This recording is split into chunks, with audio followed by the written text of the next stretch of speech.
Na mtazamaji, karibu tena katika awamu ya pili ya taarifa zetu za Dira ya Wiki. Mie bado ni wako Lofty Matambo. Na mtazamaji, viongozi wa eneo la Kiambiu wamepewa makataa ya siku 7 kutengeneza daraja la Kiambiu, la sivyo wakazi wachukue sheria mikononi mwao.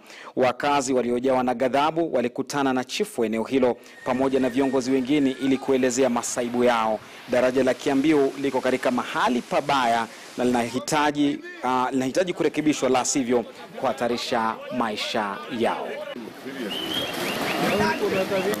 Unafanya kazi ngumu. Ile kitu tutapata hapa tutapeleka wapi?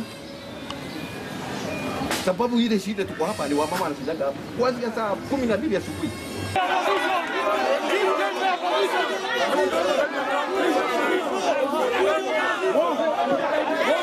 Ni uchungu sana kifo kwa mtoto. Yeah. So tunaomba tu tukitoka hapa chief tupatie tu directive juu pia wewe umetuambia vizuri, umejaribu juu chini sana kututetea. Na bado venye umetutetea kama wewe haujaona matunda. Kwa hivyo pia wewe kama venye umerudi side yetu pia wewe ni kama unaumia. Kwa hivyo tuandamane na wewe tufunge ile daraja. Kabisa. Daraja inabebwa ambao tunazunguka mpaka Kimathi. Sasa hiyo tunasomea ufafa.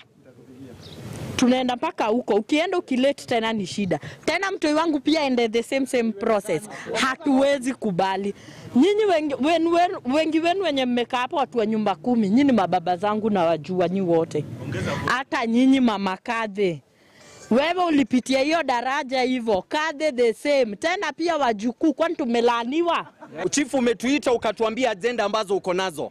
Na agenda zote ukiangalia zinarudi kwa ile daraja tu.